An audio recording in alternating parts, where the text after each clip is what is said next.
There's a moment in therapy that changes everything. It's not the first session, not the breakthrough cry, not even the diagnosis. It's the moment when you realize they get it. Someone finally understands the weight you've been carrying alone. That moment used to belong exclusively to humans. Trained professionals who spent years learning to read between your words, to hear what you're not saying, to hold space for your darkness without flinching. But something is shifting. Right now, as you listen to this, millions of people are opening apps on their phones, typing their deepest fears into a chat window, and receiving responses that feel uncannily perfect. Too perfect. These aren't human therapists. They're AI. And according to a 2024 study published in Nature Mental Health, 73% of users reported feeling equally or more understood by AI therapy tools compared to their human therapists. Let me say that again. 3 out of 4 people felt an artificial intelligence understood them as well as, or better than, a trained human professional. This isn't science fiction. This is Wednesday, October 22, 2025, and the therapeutic relationship, one of the most intimate bonds humans can form, is being quietly, efficiently, and irreversibly transformed by machines that never sleep, never judge, and never forget a single word you've said. The question isn't whether AI can do therapy. It's already doing it. The question is, what happens to the 300,000 licensed therapists in America when their patients start preferring the algorithm? Welcome to Part 1. What makes this job safe or doomed? Let's start with what therapy actually is. At its core, it's pattern recognition wrapped in empathy. A patient describes their childhood. The therapist notices recurring themes: abandonment, perfectionism, fear of intimacy. They connect those patterns to present behaviors. They offer insights. They create a safe container for emotional exploration. It's beautiful work. It's also, if we're being honest, exactly the kind of work artificial intelligence was designed to excel at. Consider this. GPT-4, the language model that powers many AI therapy platforms, was trained on hundreds of billions of words. Every psychology textbook ever written, every published case study, every therapeutic framework from Freud to CBT to DBT, it has read more about human psychology than any single therapist could in 10 lifetimes. And it doesn't just store that information, it synthesizes it, applies it, adapts it in real time based on your specific situation. But here's where it gets eerie. AI doesn't just know theory. It's learning from millions of actual therapeutic conversations happening right now. Every session feeds the algorithm. Every breakthrough, every resistance, every moment of connection becomes data. The AI is learning what works, not from textbooks, but from the collective experience of humanity's pain and healing, processed at a scale no human mind could comprehend. A woman in Ohio, let's call her Sarah, had been seeing a human therapist for 2 years, twice a month, $150 per session. She liked her therapist, trusted her, but progress felt slow. Then a friend mentioned Wobot, an AI therapy app. Sarah tried it, skeptically at first. Within 3 weeks, the AI had identified a cognitive distortion pattern her human therapist had missed for 2 years. It noticed that every time Sarah used the word should, she was actually expressing her mother's voice, not her own. The AI didn't just point this out. It helped her reframe those thoughts in real time, with exercises tailored specifically to her language patterns. Sarah still sees her human therapist, but now she uses the AI daily, and she's not alone. Platforms like Replica, Wiser, and Youper are processing over 100 million therapeutic conversations per month. That's more therapy happening through AI than through humans, and it's growing exponentially. The traditional defense goes like this: but AI can't feel. It can't truly empathize. It's just mimicking understanding. And that's technically true.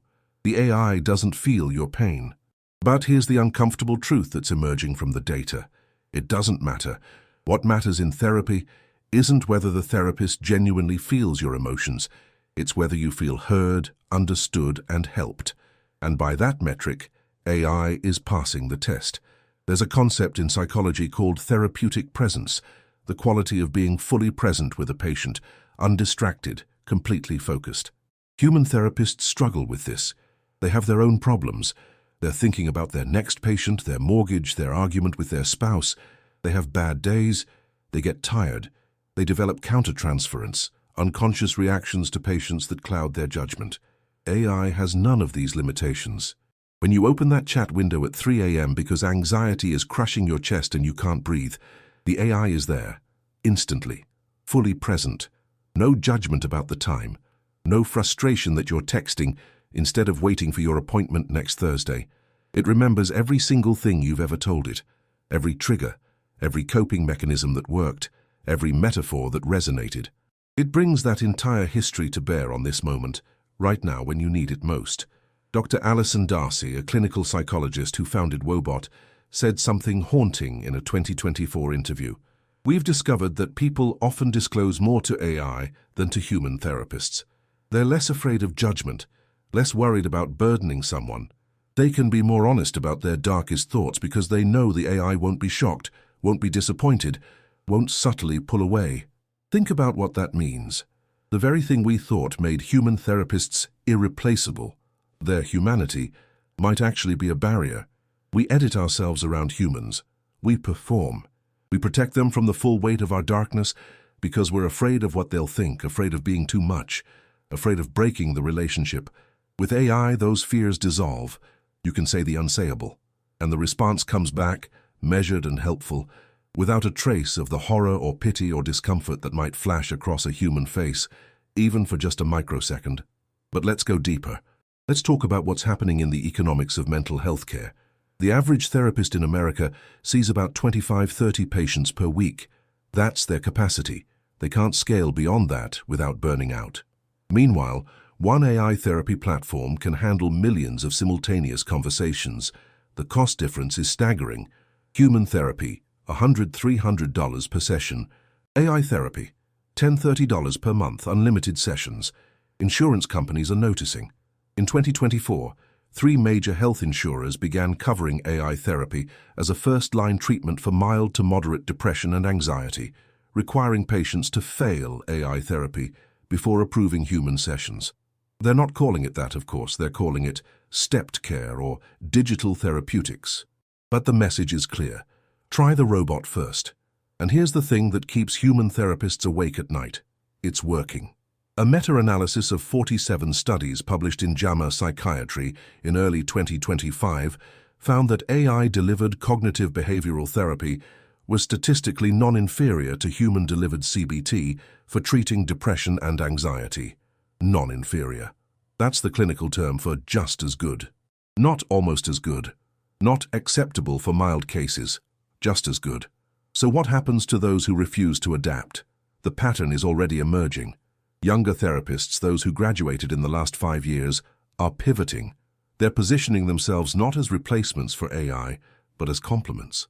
They're specializing in complex trauma, relationship therapy, existential work, the messy, non-linear stuff that AI still struggles with.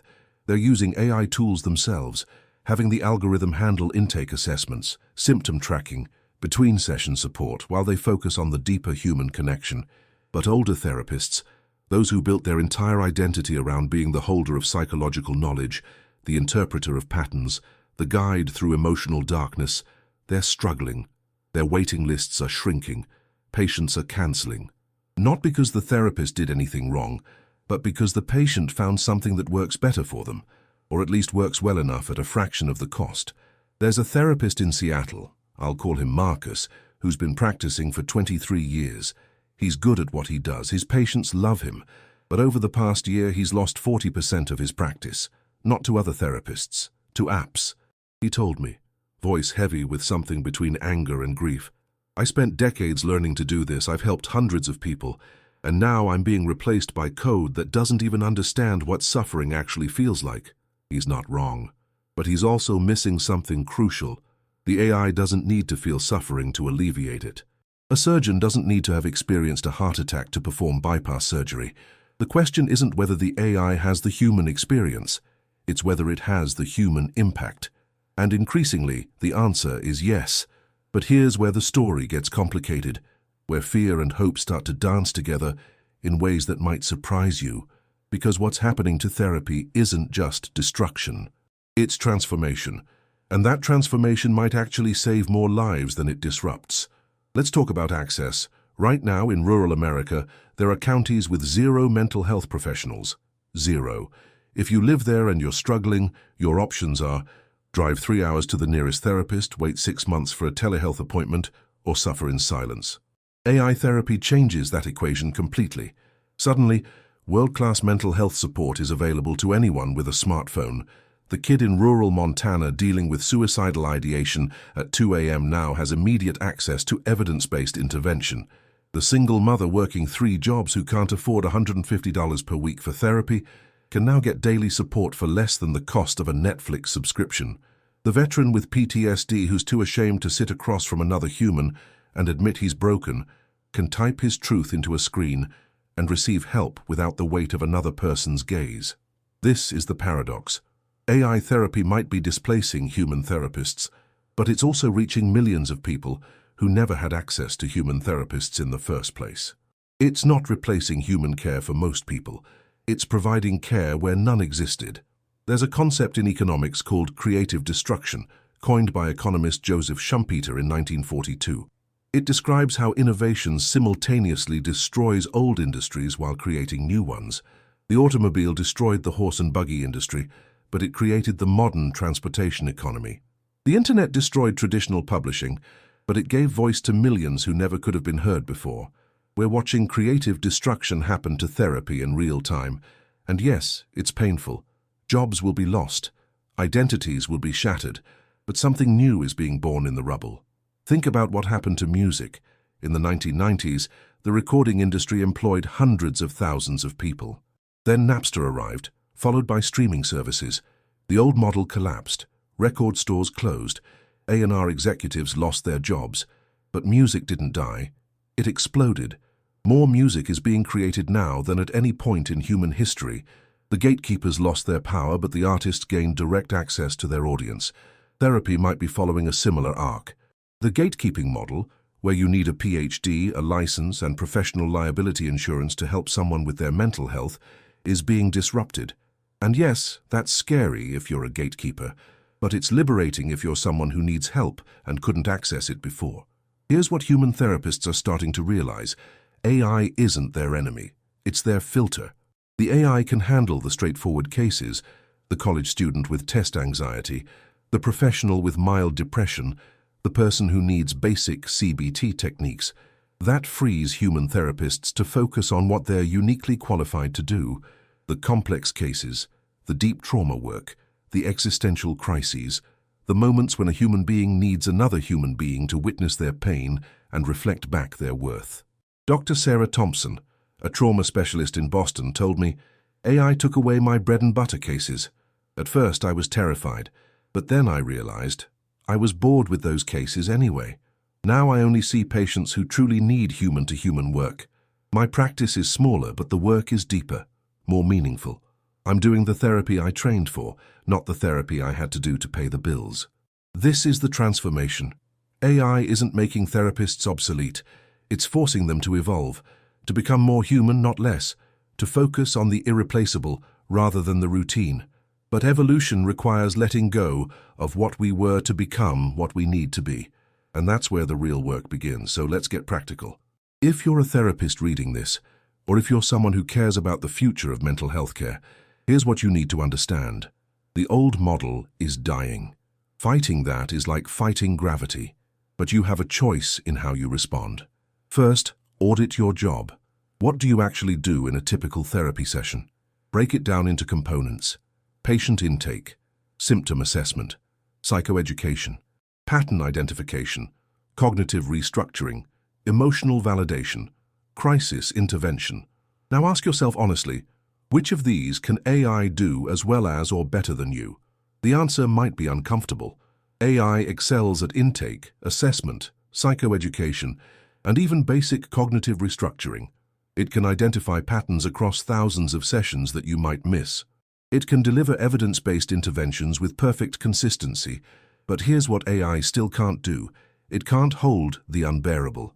When a patient sits across from you and tells you about the abuse, the loss, the shame so deep they can barely speak it, the AI can respond with perfect therapeutic language, but it can't be present in the way that matters. It can't let tears fall in response to tears. It can't sit in the silence that heals. It can't transmit through some mysterious human channel the message, "I see you. You're not alone. Your pain is real, and it matters." That's your territory. Claim it. Second, learn to use AI as a tool, not as a threat. The therapists who are thriving right now aren't competing with AI, they're collaborating with it. They're using AI to handle administrative tasks, to track symptoms between sessions, to provide 24/7 support for their patients.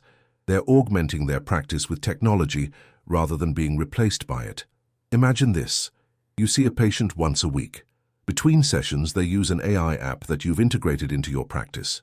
The AI tracks their mood, helps them practice the techniques you taught them, and flags concerning patterns. When you meet for your next session, you have a week's worth of data and insights.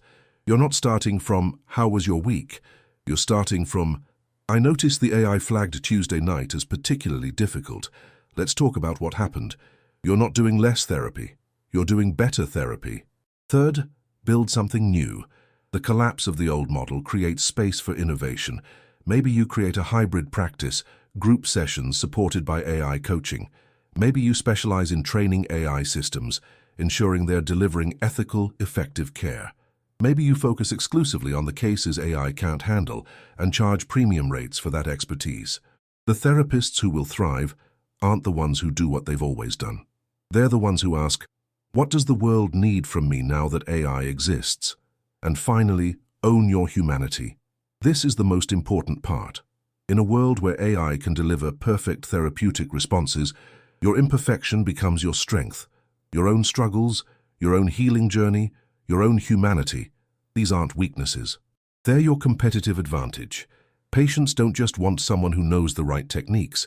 They want someone who's been in the darkness and found their way back. They want proof that healing is possible. They want a human being who can say, "I don't have all the answers, but I'll sit with you while we figure it out together." AI can't offer that. It can simulate it, but simulation isn't the same as authenticity. And in an increasingly artificial world, authenticity becomes the most valuable commodity. There's a story I keep coming back to.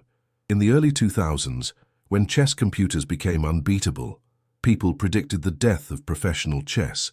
Why watch humans play when computers play perfectly? But something unexpected happened. Human chess didn't die, it evolved. Players started using computers as training partners. A new form of chess emerged, centaur chess, where human intuition combines with computer calculation. The best centaur teams beat both pure AI and pure humans. That's the future of therapy. Not human versus AI, but human plus AI. The therapist who understands both the art and the science. Who can leverage AI's pattern recognition while providing the human presence that transforms information into healing. Adaptation isn't just intelligence, it's survival written in human code. But let's zoom out.